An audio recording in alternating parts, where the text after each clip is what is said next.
Grace Natali, Indonesia, surga koruptor. Terkait dengan sel Setia Novanto yang dulu pernah diliput media dan terlihat sangat layak, tidak seperti gambaran penjara pada umumnya.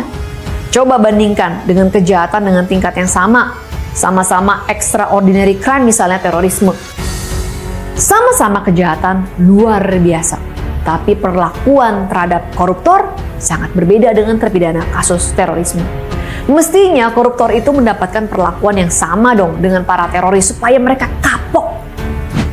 Fasilitas yang keempat, begitu mereka keluar dari penjara, masih boleh nyalek lagi, menjadi anggota legislatif lagi. Ini sungguh luar biasa. Padahal mantan koruptor itu berpotensi untuk melakukan lagi tindakan korupsinya. Indonesia sejak dulu kala tetap dipuja-puja bangsa. Sebanyak 23 napi koruptor baru saja menghirup udara bebas. Mereka mendapatkan pembebasan bersyarat. Nama-nama yang cukup menghebohkan diantaranya ada Ratu Atut dan mantan jaksa Pinangki. Untuk mendapatkan kebebasan itu, mereka harus memenuhi beberapa syarat, diantaranya berkelakuan baik dan aktif dalam program pembinaan. Selain itu, para narapidana juga telah memenuhi persyaratan melewati minimal 9 bulan masa pidana. Pemberian pembebasan bersyarat ini diatur dalam undang-undang, dan ini tentu saja sangat bertolak belakang dengan semangat memberantas extraordinary crime seperti korupsi. Sebanyak 23 napi koruptor baru saja menghirup udara bebas. Mereka mendapatkan pembebasan bersyarat. Nama-nama yang cukup menghebohkan diantaranya ada Ratu Atut dan mantan jaksa Pinangki. Untuk mendapatkan kebebasan itu mereka harus memenuhi beberapa syarat. Enak sekali Pinangki ini. Sudah melakukan kejahatan luar biasa, hanya dikurung 2 tahun saja. Istilah resminya bebas bersyarat, tapi itu untuk menyebut secara halus lah, dibebaskan lebih cepat daripada masa hukuman yang sebenarnya. Itu artinya hukum kita secara sadar telah membuka diri untuk dimain-mainkan oleh para koruptor. Padahal sesuai semangat pemberantasan korupsi tadi, mestinya ada perlakuan yang berbeda dong terhadap terpidana korupsi. Ini kejahatan yang luar biasa loh. Dampaknya sangat besar terhadap penegakan hukum, kesejahteraan masyarakat, pendidikan, pembangunan, kesehatan, dan banyak hal lainnya. Next, fasilitas ketiga, berupa sel yang relatif lebih nyaman bagi yang punya uang. Dugaan ini sudah pernah dibuktikan dalam banyak sidak. Masih ingat nggak pemirsa Cokro TV? Terkait dengan sel Setia Novanto yang dulu pernah diliput media dan terlihat sangat layak, tidak seperti gambaran penjara pada umumnya. Para koruptor tentu saja dong akan memanfaatkan celah hukum ini dengan baik. Apakah ini yang namanya adil dalam semangat memberantas korupsi? Sistem hukum kita nampaknya bersahabat sekali terhadap para koruptor. Makanya para koruptor itu tidak jera juga, karena mereka bisa mendapatkan beberapa fasilitas yang diakomodir dalam peraturan kita. Apa saja fasilitasnya? Pertama, koruptor sering mendapatkan hukuman ringan. Masih ingat kan dengan kasus jaksa Pinangki? Dia awalnya dihukum 10 tahun penjara. Jaksa sendiri hanya menuntut Pinangki 4 tahun penjara. Kemudian Pinangki melakukan banding dan mendapatkan diskon besar-besaran 60%, hukumannya turun menjadi hanya 4 tahun penjara. Kejahatan Pinangki sangatlah berat. Sebagai jaksa, dia terlibat tindak pidana suap, pencucian uang, dan permufakatan jahat dalam perkara terpidana kasus Joko Chandra. Fasilitas kedua adalah remisi. Setelah divonis, para koruptor masih mendapatkan keringanan hukuman berupa remisi. Dalam kasus Pinangki misalnya, vonis 4 tahun itu hanya dijalani 2 tahun saja. Di antaranya, berkelakuan baik dan aktif dalam program pembinaan. Selain itu, para narapidana juga telah memenuhi persyaratan melewati minimal 9 bulan masa pidana. Pemberian pembebasan bersyarat ini diatur dalam undang-undang, dan ini tentu saja sangat bertolak belakang dengan semangat memberantas extraordinary crime seperti korupsi pada koruptor. Apalagi bagi mereka yang sudah mengenal ekosistem di dalam, sudah tahu cara kerjanya, sudah tahu teman-temannya ada di mana.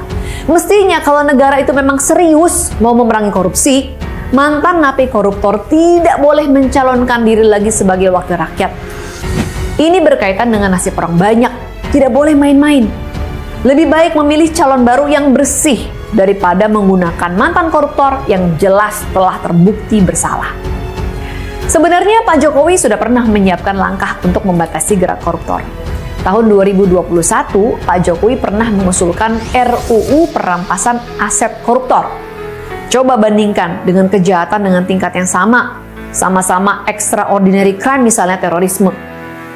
Sama-sama kejahatan luar biasa, tapi perlakuan terhadap koruptor sangat berbeda dengan terpidana kasus terorisme. Mestinya koruptor itu mendapatkan perlakuan yang sama dong dengan para teroris supaya mereka kapok. Fasilitas yang keempat, begitu mereka keluar dari penjara, masih boleh nyalek lagi, menjadi anggota legislatif lagi. Ini sungguh luar biasa.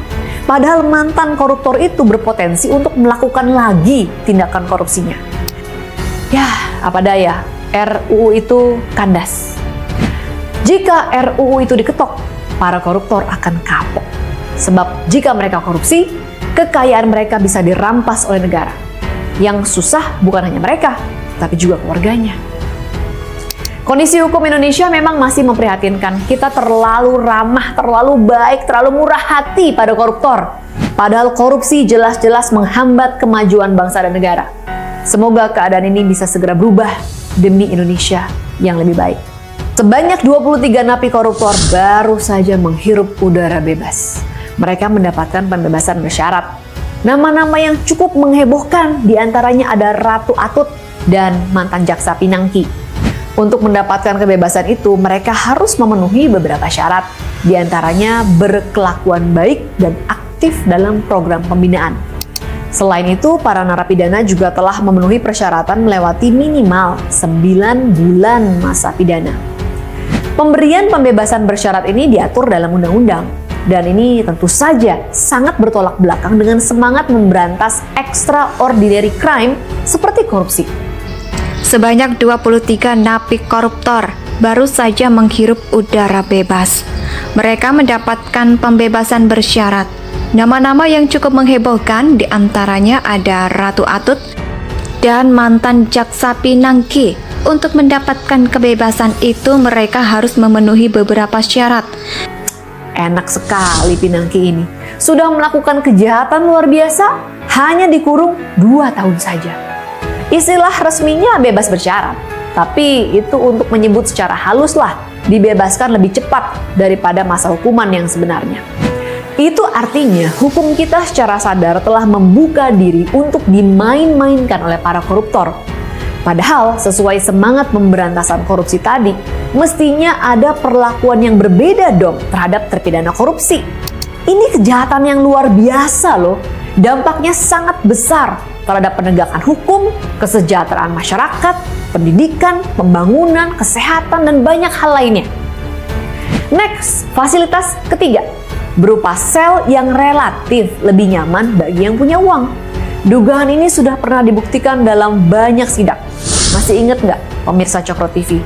Terkait dengan sel Setia Novanto yang dulu pernah diliput media dan terlihat sangat layak. Tidak seperti gambaran penjara pada umumnya. Para koruptor tentu saja dong akan memanfaatkan celah hukum ini dengan baik. Apakah ini yang namanya adil dalam semangat memberantas korupsi? Sistem hukum kita nampaknya bersahabat sekali terhadap para koruptor. Makanya para koruptor itu tidak jera juga, karena mereka bisa mendapatkan beberapa fasilitas yang diakomodir dalam peraturan kita. Apa saja fasilitasnya? Pertama, koruptor sering mendapatkan hukuman ringan. Masih ingat kan dengan kasus jaksa Pinangki?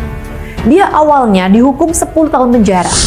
Jaksa sendiri hanya menuntut Pinangki 4 tahun penjara. Kemudian Pinangki melakukan banding dan mendapatkan diskon besar-besaran 60%. Hukumannya turun menjadi hanya 4 tahun penjara. Kejahatan Pinangki sangatlah berat.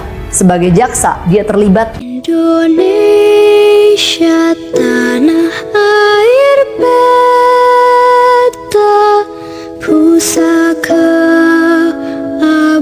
di nan